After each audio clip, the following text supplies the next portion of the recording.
Welcome to the first ever Knit Night episode for Sticks and Wool. I'm excited to start this.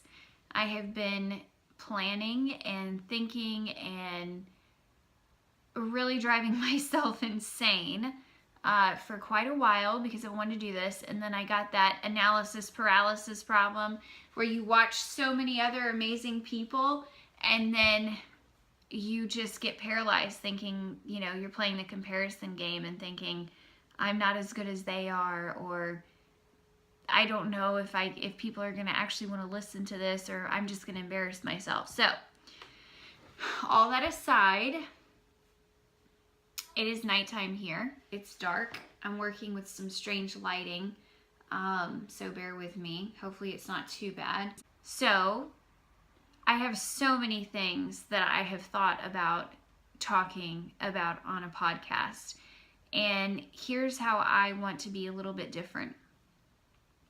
So I'm a mother, and I have 2 sons, and I homeschool them, and I'm also single, and this takes a lot of energy, and I work from home. I run my own web design business. I do web design, mostly logo design though, more graphic art stuff. That's what I prefer to do. And I'll try to stop saying so many times, sorry about that. But I don't want, some of the podcasts that I like tend to run on longer than I have time to listen because I just have so many things going on. So I'm gonna shoot to keep these 15 minutes. I think that that's a good time. I notice most podcasts are like 45 minutes to an hour, some of them are 30 minutes. I'm just gonna do like short 15-minute podcasts once a week, and I would love it if you guys would join me. And I want to do cool stuff like knit things together, talk about what's new, what's relevant, share our favorite yarns. I have a table full of insanity here that I was going to share with you, kind of a show and tell. So today is super special, and I decided to just go ahead and shoot this video because I finished the Humulus sweater. This is a pattern by Isabell Kraemer, who is one of my absolute favorites. I have really wide shoulders, and her shaping, the way she does her shaping with German short rows, it's amazing. Like they hang perfectly on me. I love the way that it's done, and it's all top down, and it's worked just in the round all the way around. So there's no piecing, there's no seaming, which is really cool because this pattern gets carried over the shoulders. Typically you would see a pattern just on the chest area, but this is carried, the entire yoke is worked in this pattern. It's really beautiful, and I don't know if this is giving it credit, but I'm going to put this up on Instagram also, but it's really, really pretty.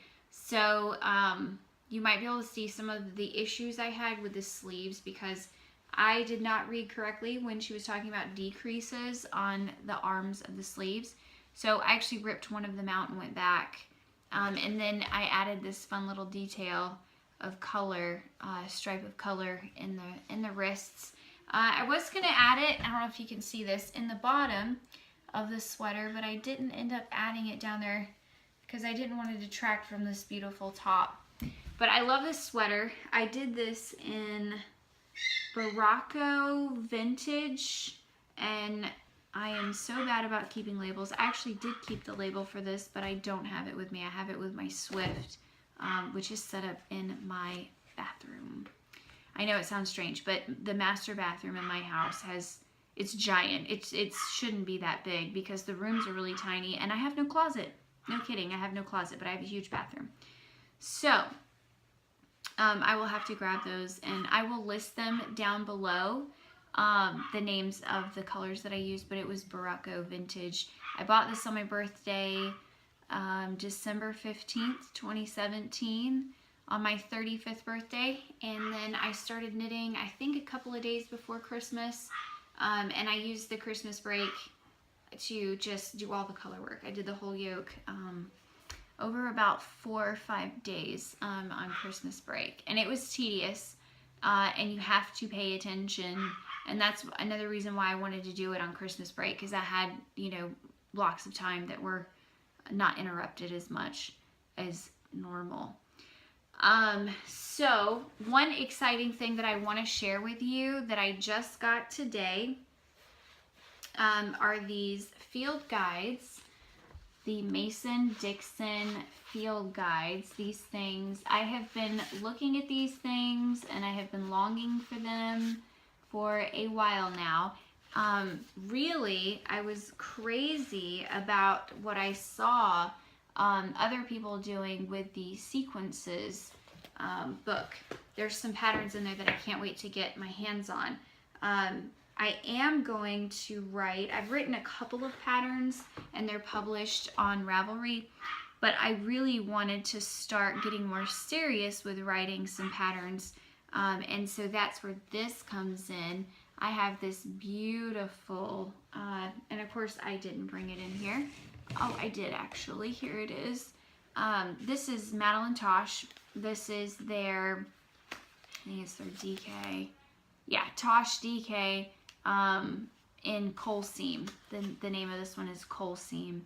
And it's got these beautiful, I don't know if you can see it really well, but it's purples and blues kind of mixed together.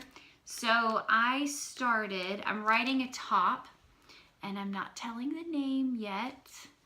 That'll be a surprise. But it will be a sleeveless or cap sleeve top. I haven't figured out if I want to do sleeveless or cap sleeve. But I've got my cast on stitches going, and it's going to be a seamless top, worked from the top down. So I've worked, one of my favorite things to do is work the German short rows. So you've got a lower front and a taller back. I just love the way it sits on your shoulders, especially if you have broad shoulders like I do.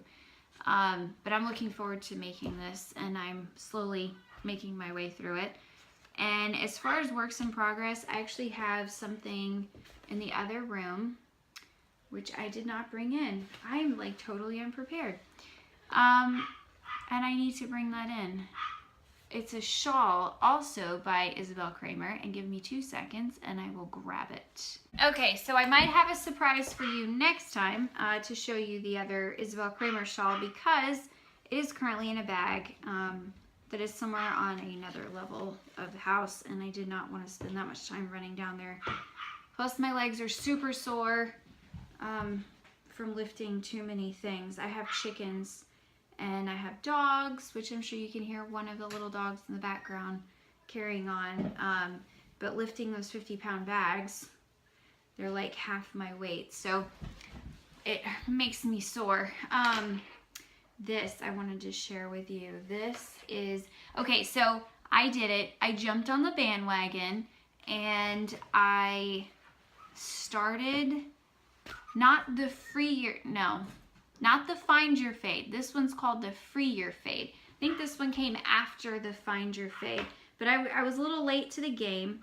But I was kind of drooling over her stuff, but I was trying to finish some other projects. Plus, you know, life happens, especially when I've got all this stuff going on. But this is the Free Your Fade. And I literally picked up yarns that I had already and tried to use those. So I've got 3 colors in here right now. I love this speckle. You know, I bought this speckle yarn. It was at the local yarn store, and you can see the shape is starting to take shape. It's starting to look pretty. It's going to be big. And it'll wrap nicely. It'll be a nice, like, wrap around the shoulders. Actually, you could even knit it this size and it would be fine. But I'm going to go all out. I'm going to make the really big version. So, oh, the yarn in this. So the speckled yarn that you see in this, if you can see that, I don't know how badly this light is showing the colors, but it's like a cream color, and then it's got these speckles in it. And this was a Plymouth yarn that I bought on a whim. I went in and she had a bunch of it on sale. I bought the entire bag. I think it was like 6 skeins. So I have a hat I have this cool handkerchief thing that you'll see one of these days when I shoot a video, because I wear it all the time, that I knit out of it. And then I had 2 skeins that I just didn't know what to do with, and they were sitting in the bag, and I was like, you know, this might look cool. So I mixed, and the other color I've got is, I'm about to run out, but this is Madeline Tosh in Kitten. This was the Kitten color, which I love. But here's the speckle, if that, I don't know if the light's like totally blinding and washing it out, but that's the speckle yarn.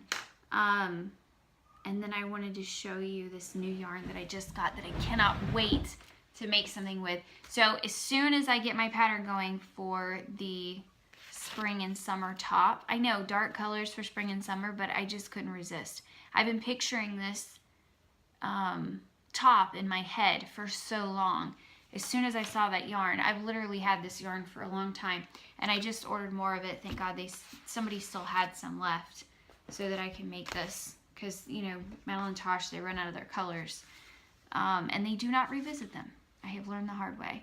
So again, Madeline Tosh, if you haven't figured it out yet, I'm like one of their biggest fans. I probably have more of their yarn than they do. I would spend like my last $5 probably on yarn, and then, you know, scrape together some food from somewhere. But I love it, needless to say. So I couldn't decide. So I was online and I could not decide between, they have this Mad Tosh that's a DK twist, and then this one is a DK twist. I guess they changed their label.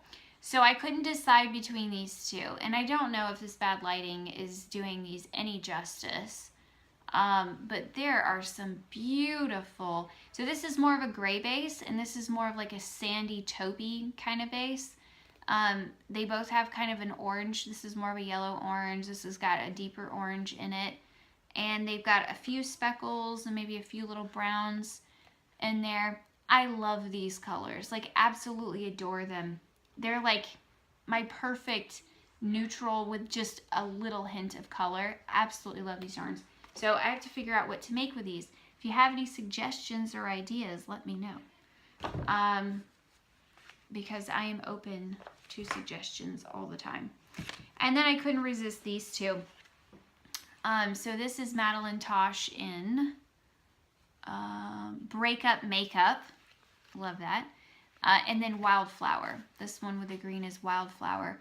So this one with the green has the same kind of tone of pink spread throughout it. So I thought these two would look really cool together. Maybe like a simple kind of shawl, I'm thinking.